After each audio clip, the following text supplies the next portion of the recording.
Siya ang masiswertehan pag pinatulan ko siya. Pag mo yung mindset na yan, o yung anak ani God, yan, sobrang tumatak sa akin yung mindset mo na yan eh. Okay.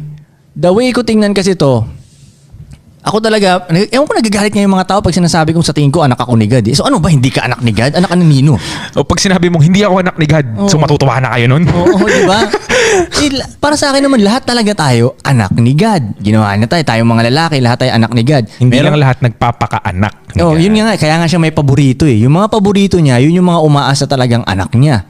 Yung mga hindi niya paborito, yun. Yung mga tatamad-tamad. Parang yung kunyari, anak ka nga ni God, masipag ka talaga, malinis ka, sharp ka, marunong ka makimausap sa mga tao, lahat ng shit mo inaayos mo, on point ka, hustling ka talaga, lahat talaga inaayos mo, anak ka nga ni God. Kumbaga nire-represent mo talaga si God. So ngayon si God matutuwa ngayon siya sa'yo. Kaya kanya ibibless ng ibibless. Ngayon pag hindi mo nire-represent si God, na tatay mo, pinapamigay mo lang yung, di ba? Pinapamigay mo lang lagi yung... pati yung edits mo, kung parang yan, kung kani-kanino mo lang binibigay yung edits mo, hindi siya gawain ng anak ni God. Yun mismo. Kasi kung anak ka ni God, medyo mahirap makuha yung edits mo. Anak ka ni God eh. Di ba? Para sa akin, swerte ka pag pinasok ko to sa'yo. Ganun sa akin yun. Di ba? Hindi ako ang masiswertehan sa'yo. Parang yan. Kunyari, okay, tingnan mo yung mga, let's say, lahat ng babaeng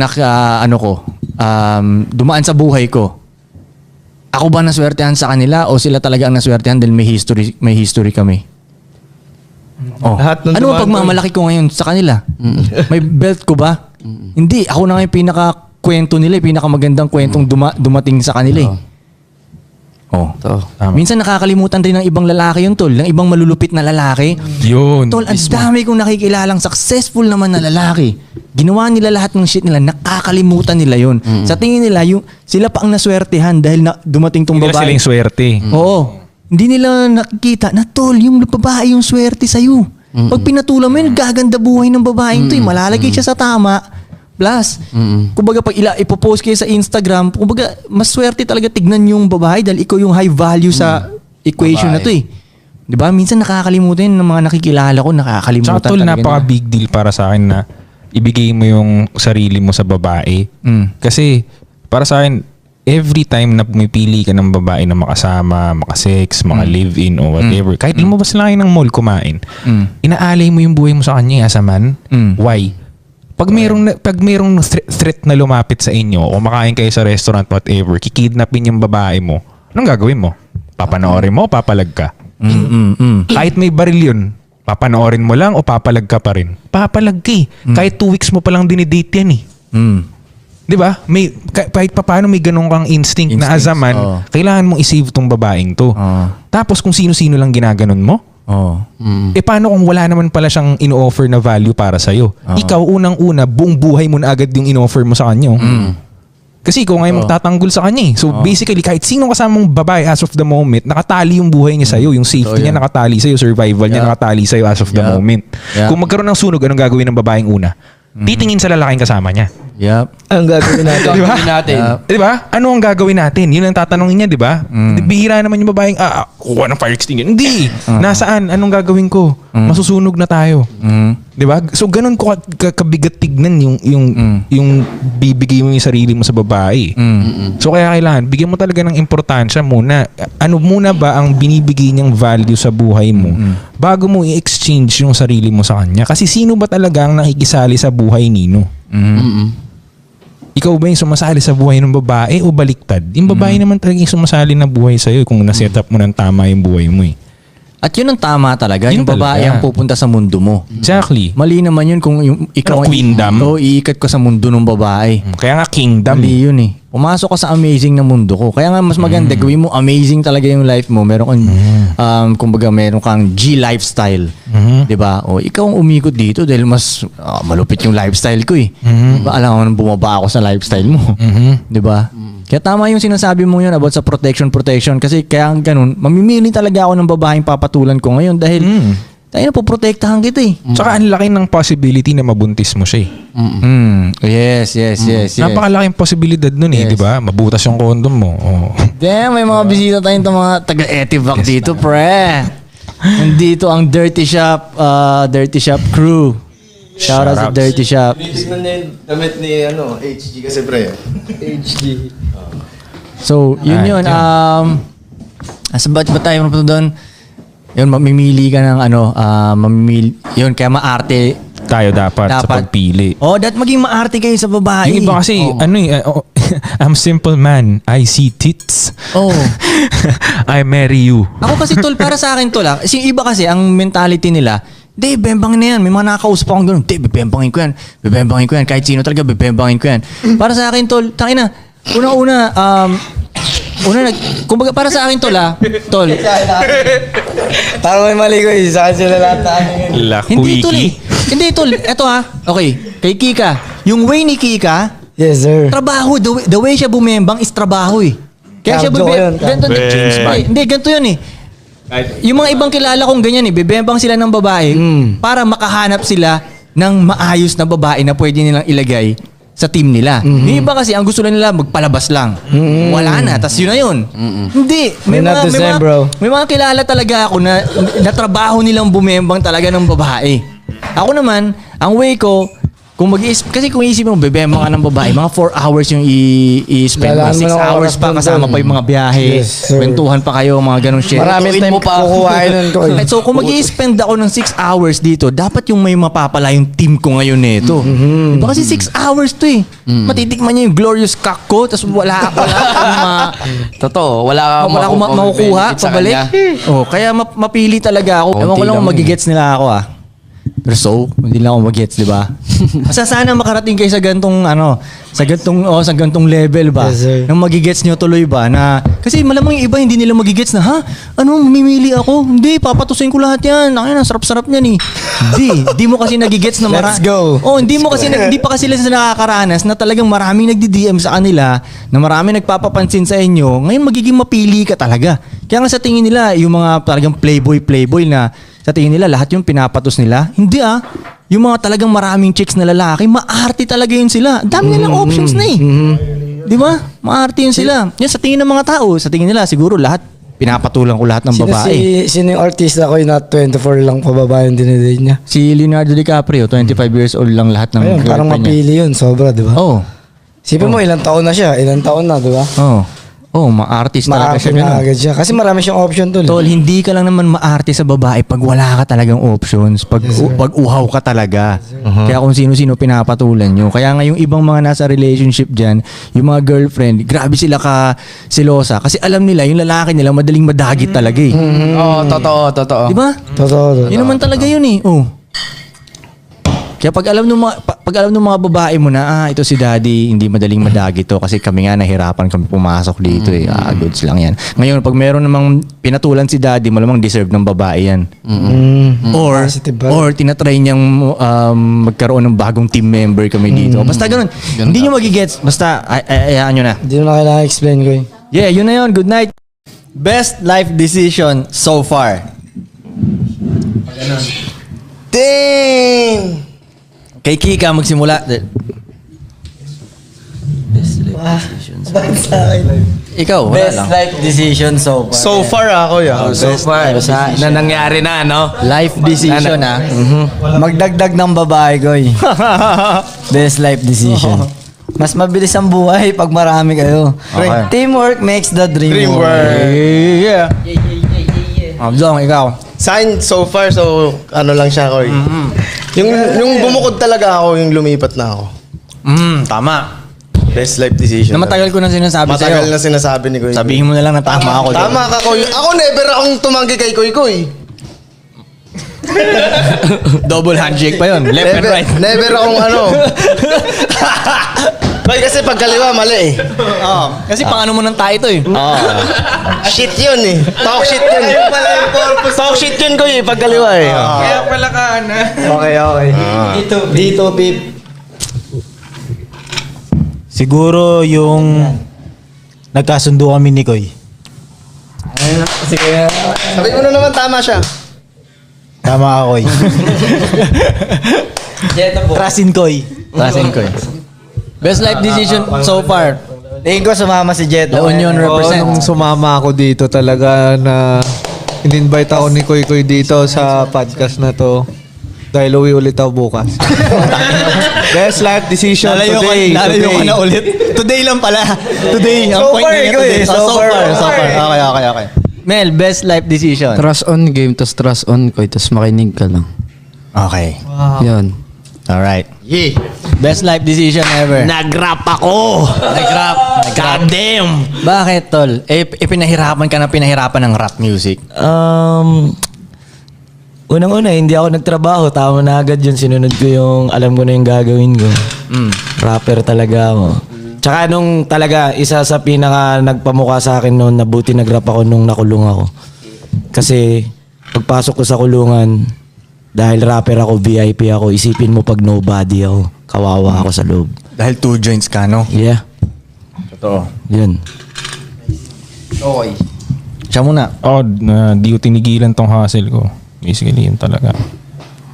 Best life decision.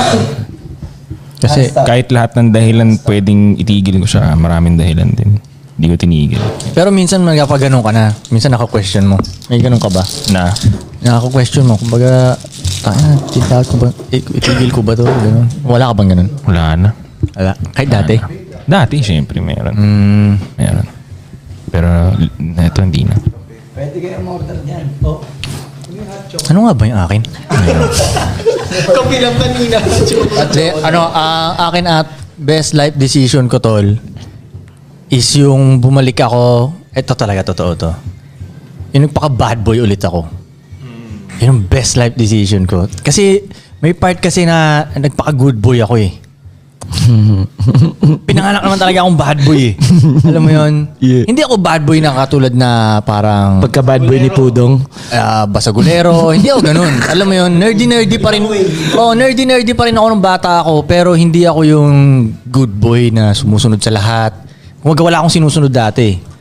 Tapos, kaya nung mga era na, sige na nga, okay na to. Oh, thanks. Kaya yung mga era na parang makikita nyo sa pictures na lagi ako nakasmile, parang pinapamukha ko talagang nerd ako, nag-i-skate pa ako noon, tapos yung music ko, hindi na pang bad boy na music. Gumawa pa ako ng ganong era na hindi pang bad boy na music.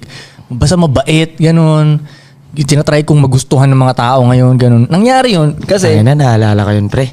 Gets mo yun, naalala mo yung era ko yun Kasi, tas tinigil ko na rin makinig ng bad boy music. Gusto ko na itong mga good boy rappers, yun yung mga pinakikinggan ko. Kinalimutan mo si Puff Daddy. O kasi ano yun tol nagsimula yun tol, para kasing ang gulo na ng buhay ko noon, di ba? Tapos parang walang pupuntahan. Feeling ko walang pupuntahan. Wala akong kapera-pera. Ang gulo. Tapos basta ang gulo. Tapos laging napaniwala ako ng society. Sila nanay rin. Ganun sinasabi na huwag ka kasing ganyan. Ayusin mo kasi magpakabait ka. Tapos iniisip ko, siguro kaya magulo buhay ko dahil hindi nga ako mabait. Diba? So ngayon, tinry kong maging mabait ngayon. Takin na lalong gumulo buhay ko po kaya nang yan. Lalo akong nahirapan eh. Alam mo yun, hirap pala ng ganito. Takin na, balik natin yung pagka-bad boy ko. Binalik ko na at in-embrace ko na yun, doon na naging mas okay. Kasi mas nire-respeto ko eh. Pag masyado ako mabait, apak-apakan ka lang eh. Di ba? Yeah. Pero pag yung hindi ka naman kupal, pero alam mo yun, hindi ka lang yung masyadong mabait. Tama ka dyan. Kumbaga may boundaries ka. Gets? Kumbaga ire-respeto ng mga Talaga. tao yung boundaries mo ngayon. Yup. Kasi ire-respeto nila yung time mo. Di ba? Ganun. Kaya yun ang parang best life decision ever. Kaya pag yung mga nakakakilala sa akin dati, nung ganung era, tapos nakita nila akong ganito na, sabihin nila na nagbago ako, hindi talaga ako nagbago noon eh. Binalik ko lang yung dating ako. Nagkataon lang, nakilala nyo ako ng good boy era ko. Kaya akala nyo, yun ang totoong ako, di ba? Pero isa rin yun sa rason. Alam mo, ba't rin ako nagpaka-good boy rin noon? Kasi grabe rin ka-dark yung pinanggalingan ko noon, tol eh. Putang ina, drug game yun, tol. Ang pinanggalingan ko noon, di ba? Kaya kumbaga, shit, tangina, lumagay nga tayo sa tama. Alam mo yun, lagi tayo, smile tayo sa mga pictures. Dati kasi, tangina, mean mug ka lagi sa pictures eh. Mean mug. Nakataas nung ganun lagi yung, pag pictures ako, lagi nakaganon, no? Sabihin ni nanay sa akin, ano pa yan, parang kang giraffe. Kasi gaganon mo yung liig mo eh, di ba? Pag magpipicture ng ganyan eh. Ano yan, parang kang giraffe sa picture. Like, Taon-taon sa Jandel, ganun rin kasi mga picture niya ko eh. di ba ito? Like, sige, shit, fuck, ibahin natin. Sinabi ni nanay niya. Try natin mag-smile, kaya smile. Maging likable tayo. Parang, tayo hindi pala gumagana. Mas lalong wala nagkaagusto sa akin na babae. Akala ko, pag naging ganun ka, kasi, akala ko lapitin na ako ng babae, no, mas lalo palang hindi. Kasi nice guy eh. Kasi, tol, Tama ka dyan, talaga. lagi rin kasi sinasabi ni nanay sa akin na, di ba nakikita niya yung mga relationship ko sa mga babae dati. Lagi niya sinasabi na, kilala kita kuya, magsawa ka na naman dyan. Lagi niya ginagawa, huwag kang ganyan kuya, huwag kang ganyan sa mga huwag kang ganyan. So napaniwalaan ako na ganun eh, na, no, sige nga, magpaka-boyfriend nga tayo. Talaga, so nagpaka-boyfriend ngayon ako. Putang ina, ang gulo ng buhay ko. Ang hirap maging ganun po, kinaina yun. Sunod-sunod ka, alam mo yun. Yes man ka. Yes man ka, pakisamahan mo yung pamilya ng babae, mga ganun shit, sundin mo, mga... In short, mahirap talaga magpaka-nice guy. Mahirap, parang Ano siya no? Karakter siya na ipoportray mo. Yun, karakter Hindi siya na ipoportray mo. Hindi siya ano ba? Sustainable. Nakakapagod. Para siyang Nakakapagod, mascot. tol. Exactly. Parang mascot. Lagi na ako medyo bastos, di ba? Ganun pa rin tayo. Mas pulihin. Maginoo, medyo Medyo bastos. Medyo bastos. Yun. Hindi naman bastos na bastos tayo eh. May pagkamaginoo pa rin. Pero yun ang best life decision ever ko. Nice din. Good decision ko eh. Good decision. Sarap maging bad boy. Ganyan yan. Good decision ko eh. Sarap kasi tayo na. Ano lang, hindi ka nang papanggap. Ito ako eh. Di ba? Pwede kang magmura. Kahit anong picture ipakita Kita ko eh kung gaano kagulo yung buhay. Nakita mo, Dong. Saksi ka rin eh. Nabutan mo yung wave na yun. Kasi Sa gulo rin ng buhay ko nun, saksi ka rin eh. Totoo. Tol, nagulat nga yung mga kaibigan ko dati, Tol eh. Kasi, punta kami nag-chowking ata kami yun. Tropang Sorrento kasama ko, ganyan. Tapos, parang bibili na kami, di ba? Tapos parang, ang pinapili ko ata sa kanila yung mura lang. Sabi ko, yung mura lang yung bilhin nyo, ha? Parang ganun. Tapos nagtaka yung mga kaibigan ko, ba't kaya ganyan na si Kuy? Hindi naman ganun si Kuy Kuy. Uy, nagagalaw yung mic dong. Low. Yan. Hindi naman ganun si Kuy Kuy. Nagulat sila. Kaya si Kuy Kuy, mura na yung pinapabili sa atin. Dati sabihin niya, kahit ano dyan. Si Kuy Kuy gusto niyan, yung mahal kahit di masarap. Kasi nga, ano ako nun, boyfriend ako nun. Kailangan sa babae yung panggastos mo. Hindi, tsaka yung girlfriend ko, parang wag ano siya, ba't libre mo yung mga yan? Alam mo yun, yung hindi maayos na girlfriend, yung mga ganun. Yung ayaw niya yung sa mga homies mo. Alam mo yung mga ganun, di ba? Ayaw niya sa mga Ayaw kay homies. Ives. Ayaw sa'yo, di ba? Parang ganun, kaya... nagulat yung mga kaibigan ko. Ba't yan to si Kuy Kuy? Parang ganun. Tas, bakit daw biglang parang hindi na ako masyadong makulit nga. Yung parang alam mo yun, ganun. Seryosong shit, ganun. Kala ko tama yun, no? Puta, mukha pala akong tanga nun, no? Tangina, ibalik ko nga yung pagkakupal ko. Ang kulit nyo, ha? Yun. Kulit nyo na. Bumalik yung pagkakupal ko. Buti di ka naging sad boy ko eh. Hindi na umabot dun, no? Hindi. Yun. Yun na yung next stage eh. Hindi. sa ganun. After Hindi. nice guy, sad boy ka na. Tama yun. Congratulations! Kapag ganun yung balikat nun. Tama yun, San. Tama Malapit yun, ka na sa- Tama yung pagkakasunod Tol, mong yun, alam mo, feeling ko kasi pag nagpapaka-nice guy ka, kailangan mo ialay yung oras mo at buhay mo sa ibang tao eh. Exactly. Yeah. So, kailangan punta mo yung birthday ni ganito, baka magalit. Kailangan batiin ko siya ng ganito, bigay ko yung oras ko sa kanya, baka magalit. Kailangan puntahan ko yung nanay ni ganito. Yung nanay ng best friend ng pinsan ko, kailangan kong puntahan kasi birthday niya, 16. Yeah. Gilig, parang, damn dog. O, paano ka na ngayon? O, paano ka? Sa girlfriend pa lang nanay ng girlfriend mo Exactly. mag-birthday. God damn. Oh, di ba? Parang, Pinuntahan mo. Pinuntahan mo. Been there. Oy, gago, may tanong si Jandel. Pinuntahan mo yun, Ives. Dati, aminin mo, dati. Mga dati. Oo. di ba, ganun, that's what it takes to be called a nice guy. Pero ang isa Diba? naman sa, kunyari, hindi ka na magpapaka-nice guy. Ang isa sa, ang iaakusa Thank you. nila sa'yo, ay selfish ka. Tama. Which is dapat naman. Yun na nga, tol eh. Yun naman Doon yung ko nga tama eh. na-realize, tol, na pag naging selfish naman kasi ang lalaki, ang daming nakikinabang. Totoo yan. Kaya sa tingin ko, tol, ewan ko sabihin mo kung mali ako or tama ako.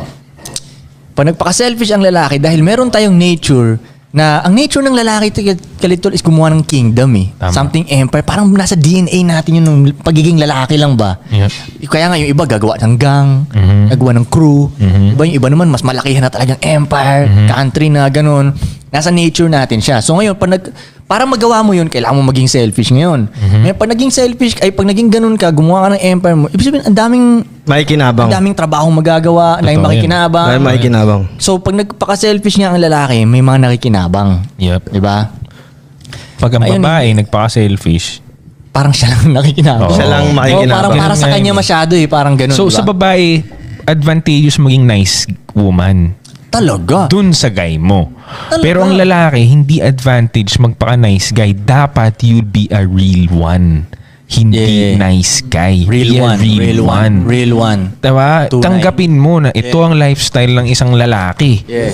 Diba? Hindi pwedeng uuwi ako palagi, makikita ako ng anak ko in the future. Hindi ganun. Nagbibuild ako, tanggapin mo na yun. Ganun talaga.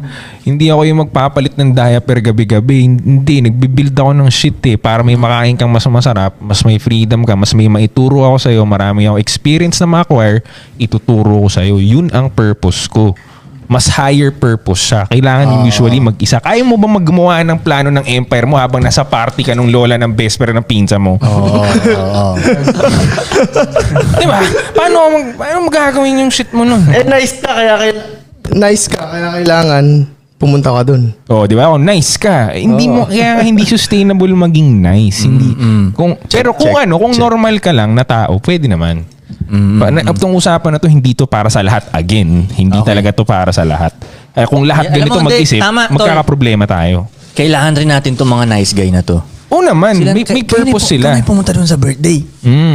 Ano? Magtrabaho. Oh, kumbaga, sino magsaserve doon? Oh, sino yung mag-entertain? Oh, Ikaw na magsundo halimbawa, dun sino sa, ang host? sa babae. Oh, actually, they serve a purpose dun sa oras na yun ng buhay nila. Yeah. Later on, pwede ka na rin umangat, makakasali ka na sa usapang to na hindi para sa lahat kasi tapos ka na sa pagiging ganun.